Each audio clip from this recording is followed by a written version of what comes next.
देख रहे हैं क्रांति बुलेटिन न्यूज और मैं हूं आपके साथ आरती सिंह आजाद। डालते हैं नजर आज की खास खबरों की ओर। लखनऊ के टॉप कैंसर स्पेशलिस्ट इन दिनों सुर्खियों में है। वजह अपने पेशे के अनुरूप लोगों की सेवा करना। डॉक्टर विवेक मल्होत्रा अपने मरीजों के चेहरे पर मुस्कान लाने का अपना हर प्रयत्न करते हैं। इनके अस्पताल सत्यार्थ अस्पताल एंड कैंसर सेंटर में जातिगत व आर्थिक सीमा मायने नहीं रखती। मरीज को हर तरह का इलाज व सुविधा मुहैया कराना ही अस्पताल स्टाफ का उद्देश्य रहता है। डॉक्टर विवेक मल्होत्रा का मानना है कि कैंसर के प्रति सही जागरूकता ही इसके इलाज व बचाव की शुरुआत है, जिसके लिए वह समय समय पर जागरूकता व परामर्श कैंप का आयोजन करते रहते हैं। प्रधानमंत्री की तरफ से इलाज के लिए आयुष्मान कार्ड बनाया गया, उससे हम लोग कैंसर के मरीजों का फ्री इलाज कर रहे हैं। दूसरा, मुख्यमंत्री राहत कोष, जिनके पास आयुष्मान कार्ड नहीं है और आर्थिक समस्या है, उनके लिए मुख्यमंत्री सहायता कोष है, जिससे फंड रिलीज होता है।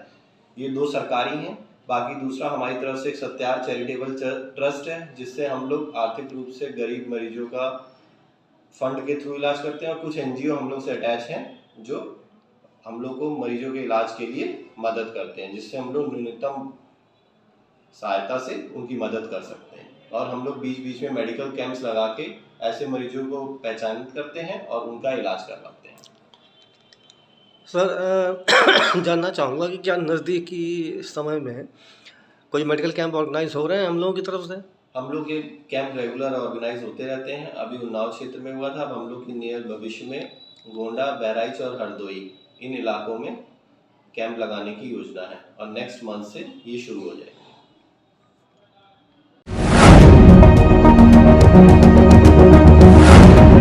हरिद्वार के लक्सर में आयोजित बीजेपी जिला कार्य समिति की 2 दिवसीय बैठक के दूसरे दिन पार्टी के दिग्गज नेताओं ने शिरकत की। बैठक उत्तराखंड बीजेपी के प्रदेश अध्यक्ष महेंद्र भट्ट, कैबिनेट मंत्री सतपाल महाराज और पूर्व प्रदेश अध्यक्ष मदन कौशिक समेत कई बड़े नेताओं ने पार्टी पदाधिकारियों को अनुशासन का पाठ पढ़ाया।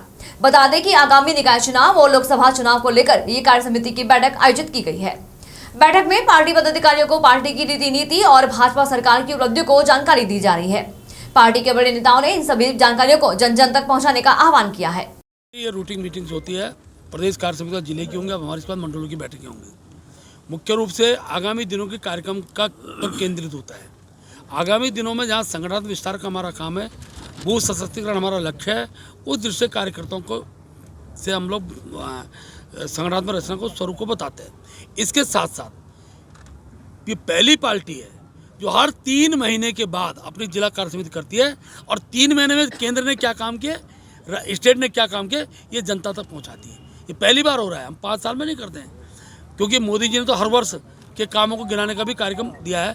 अभी बजट पास हुआ तो बजट के जो गुणात्मक पक्ष हैं, बजट के अंदर जो जनउपयोगी बातें हैं, उनको भी नीचे तक ले जाने का हमारा कार्यकर्ता करे, ये भी कार्य समिति का एक हमारा पक्ष रहता है। इसके साथ साथ हमारा आगामी दिनों में नगर पंचायत के चुनाव है, नगर पालिका चुनाव है, लोकसभा का चुनाव है, उस दृष्टि से भी क्या रणनीति हो सकती है वो हमारी कार्य समिति का एजेंडे में रहता है। सामने 2 चुनाव होंगे। देखिए 2 चुनाव हो भी गए हैं। आपका हरिद्वार का चुनाव हुआ, उसका रुद्रप्रयाग का जिला पंचायत चुनाव हुआ, हम निर्विरोध जीते हैं। तो हम तो प्रत्येक दिन, अब मैं इसलिए भी कह रहा हूँ कि जनता ने भारतीय जनता पार्टी के विकास को वोट दे रहे हैं।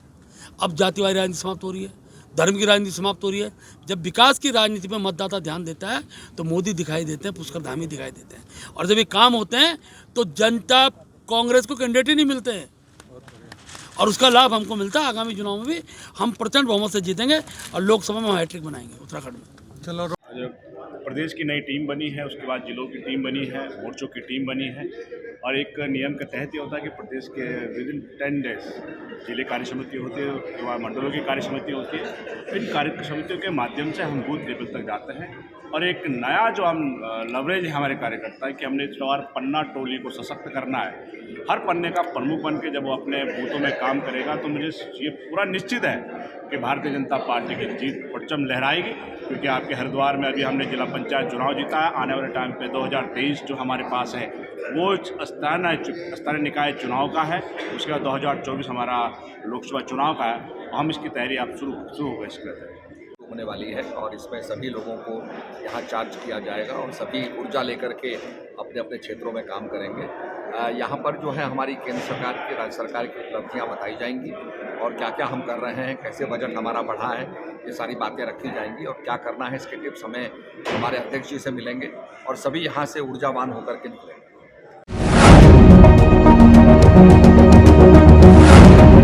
हल्द्वानी में कांग्रेस कार्यकर्ताओं ने भर्ती घोटाले की सीबीआई जांच कराने की मांग और युवाओं पर हुए लाठीचार्ज के विरोध में धरना प्रदर्शन किया। नेता प्रतिपक्ष यशपाल आर्य और विधायक सुमित हृदय के नेतृत्व में कांग्रेस कार्यकर्ताओं ने गोविंद बल्लभ पंत पार्क में सरकार के खिलाफ जमकर नारेबाजी कर धरना दिया। नेता प्रतिपक्ष यशपाल आर्य और विधायक सुमित हृदय ने कार्यकर्ताओं को संबोधित किया। इस दौरान भर्ती घोटाले की सीबीआई जांच कराने की मांग के साथ ही लाठीचार्ज करने वाले दोषियों के खिलाफ भी कार्रवाई की मांग की गई। नेता प्रतिपक्ष यशपाल आर्य ने कहा कि यह सरकार बेरोजगार युवाओं को नौकरी देने में फेल साबित हो रही है और जब पारदर्शिता से नौकरी मांगने के लिए युवा शांतिपूर्ण तरीके से सत्याग्रह कर रहे थे तो उनके ऊपर लाठीचार्ज कर उन्हें जेल में डाल दिया गया। सरकार की निरंकुशता के खिलाफ जब युवा एकजुट हुए तो फिर से उन पर बर्बरतापूर्ण व्यवहार किया गया। आज युवाओं का सरकार से भरोसा उड़ गया है। वहीं हल्द्वानी विधायक सुमित हृदय ने कहा कि अब सरकार की भर्ती परीक्षा पर युवाओं को विश्वास नहीं रह गया है। यह सरकार भर्ती घोटालेबाजों को संरक्षण देने का काम कर रही है कि पीसीएस के जो अभ्यर्थी जो सबसे हमारे होनहार छात्र 11वीं 12वीं में जो टॉप करते हैं अपने स्कूलों में विभिन्न जगहों पे उत्तराखंड के पहाड़ी क्षेत्रों में मैदानी क्षेत्रों में, वो बच्चे अगर सड़क पर आ रहे हैं और संयुक्त मांग अगर पूरे प्रदेश का युवा और प्रदेश की विपक्षी पार्टियां कर रही हैं कि सिटिंग जज की निगरानी में सीबीआई की पहले जांच हो फिर कोई परीक्षा संचालित, उसके बावजूद आज एक परीक्षा संचालित करी जा रही है। और ये भी जो परीक्षा है इसमें भी वही क्वेश्चन बैंक का इस्तेमाल हो रहा है जो अधीनस्थ चयन सेवा आयोग लोक सेवा आयोग का क्वेश्चन बैंक है, जो पूरी तरीके से हम कॉम्प्रोमाइज मान रहे हैं। बहुत बड़ा दुख का विषय है। बिल्कुल गंभीरता से सरकार को इस विषय को नहीं ले रही है और ये प्रदेश का युवा तारू हो चुका है इस सरकार को उखाड़ने के लिए। जनता पार्टी सरकार जो है बिल्कुल संवेदनहीन हो चुकी है। एक के बाद पेपर लीक हो रहे हैं और कहीं ऐसा लगता ही नहीं राज्य में कोई कानून व्यवस्था है। भ्रष्टाचार पराकाष्ठा पे है क्योंकि जो भ्रष्टाचारी हो पकड़े नहीं जा रहे। अगर अंकिता हत्याकांड की बात करें, अगर उनका वीआईपी सामने आ जाता तो ये बात पुनरावृत्ति नहीं होती। अगर हाकम सिंह के गुरु का पता चल जाता ये पुनरावृत्ति नहीं होती। तो आज बार बार क्या हो रहा है, पेपर लीक हो रहे हैं। नौजवान आप उनकी कल्पना कीजिए जो रात दिन मेहनत कर रहे हैं, पढ़ाई कर रहे हैं, माँ बापों की उनसे बहुत बड़ी अपेक्षा है, उनके आंसू इनको लगेंगे और ये बहुत जल्दी सत्ता से नीचे भी आएंगे और इनको बहुत अपने कर्मों की सज़ा मिलेगी। भगवान भी देख रहा है इनको। तो जिस तरीके से बेरोजगारों के साथ ये अत्याचार कर रहे हैं और उनके विरोध शांतिपूर्ण विरोध प्रदर्शन को एक हिंसा का रूप देने का इन्होंने प्रयास किया, उनके बाद लाठीचार्ज किया। उसीलिए हम यहाँ पर बैठे हैं और ये आंदोलन हमारा निरंतर जारी रहेगा। भर्ती घोटाले, क्वेश्चन पेपर बैंक लीक और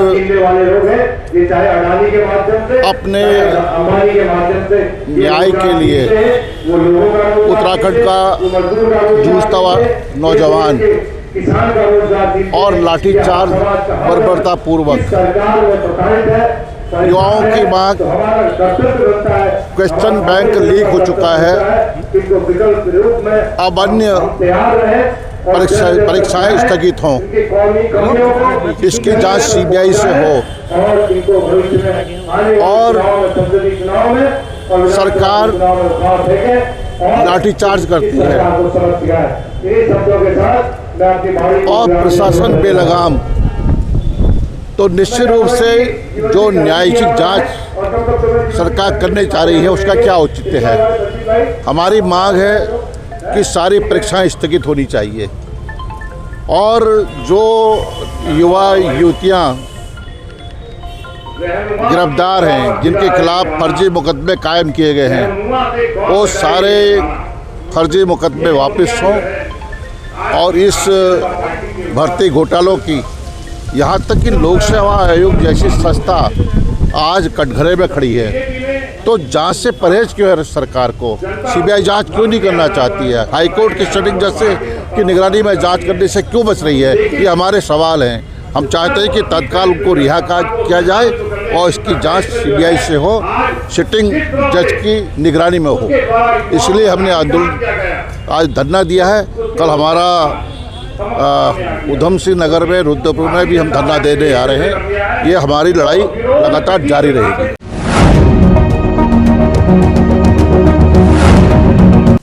आज राष्ट्रीय हिंदू संगठन की हिंदू वाहिनी यात्रा लक्सर पहुंची, जिसमें राष्ट्रीय हिंदू संगठन के राष्ट्रीय अध्यक्ष सत्येंद्र दुबे सत्य भी मौजूद रहे। इस दौरान लक्सर के नंदा वाटिका में भारी संख्या में हिंदू कार्यकर्ताओं ने कार्यक्रम में भाग लिया।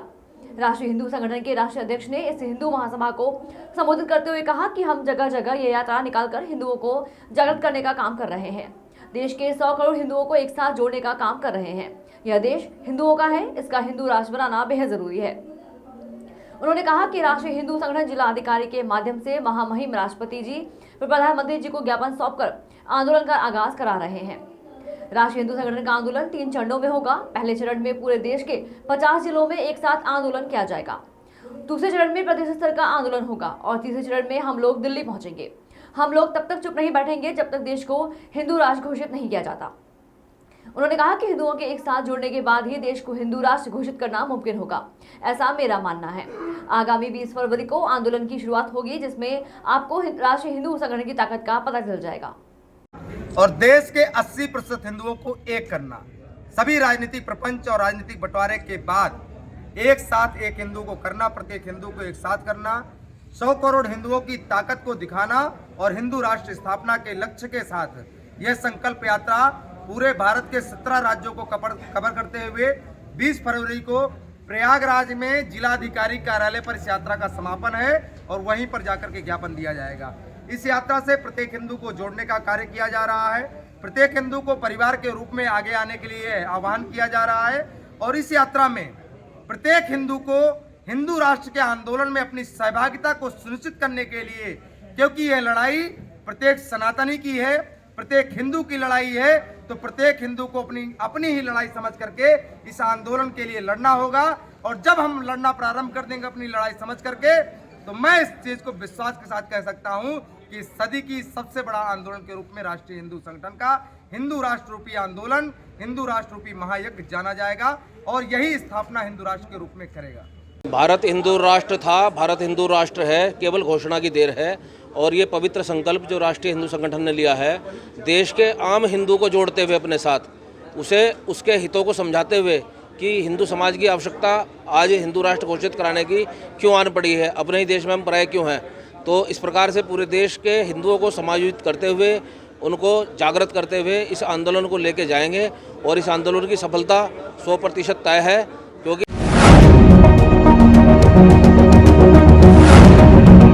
ऋषिकेश एम्स में कार्यरत आउटसोर्स कंपनी के सिक्योरिटी गार्ड अपनी नौकरी बचाने को लेकर फिर से परेशान नजर आ रहे हैं। सिक्योरिटी गार्ड ने अपनी नौकरी बचाने की मांग को लेकर एम्स के सामने जुलूस निकाला। एम्स के अंदर नारेबाजी करते हुए प्रदर्शन किया। हंगामे की आशंका को देखते हुए एम्स प्रशासन ने मौके पर पुलिस को बुला लिया। दरअसल एम्स प्रशासन आउटसोर्स कंपनी के माध्यम से रखे गए सिक्योरिटी गार्ड को निकालने की तैयारी में है। उनके स्थान पर उपनल के द्वारा सिक्योरिटी गार्ड रखे जाने की प्रक्रिया इन दिनों गतिमान है। कुछ समय पहले आउटसोर्स कंपनी के सिक्योरिटी गार्ड को हटा दिया गया था, जिसके बाद हंगामा हुआ तो एम्स प्रशासन ने आउटसोर्स कंपनी को 2 महीने का अतिरिक्त समय देते हुए सिक्योरिटी गार्ड को नौकरी पर रखा था, जिसकी समय सीमा 28 फरवरी को खत्म हो रही है।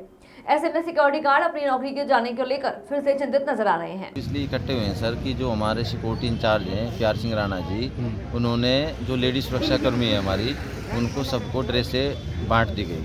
तो हमें भी आश्वासन मिला था कि आप लोगों को भी रखा जाएगा। पर जब उनको ड्रेसें बांट दी गई और हमें किसी को अभी ड्रेस के लिए नहीं बुलाया गया, तो हमें कहीं ऐसा लगा कि कहीं हमारे साथ कुछ छल ना हो जाए। इसलिए हम जनप्रतिनिधियों के और एसडीएम साहब के माध्यम से एक विज्ञापन देंगे कि हमें भी रखा जाए, क्योंकि ये बोल रहे हैं कि जो उपनल कंपनी है उसमें सुरक्षाकर्मी का कुछ ही % कोटा है। पर हम ये चाह रहे हैं कि जब हमारी 62 सुरक्षाकर्मी रख सकते हैं, तो अब शेष बचे हम 214, तो जो 214 है तो उनको भी ओपनल के माध्यम से जैसे भी इनको रोजगार पर रखे जाए।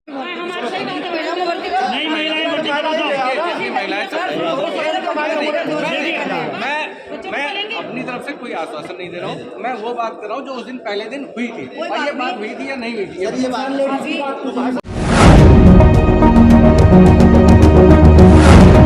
फिलहाल इतना ही। खबरें भी और भी हैं, बने रहें हमारे साथ और देखते रहें क्रांति बुलेटिन न्यूज। नमस्कार।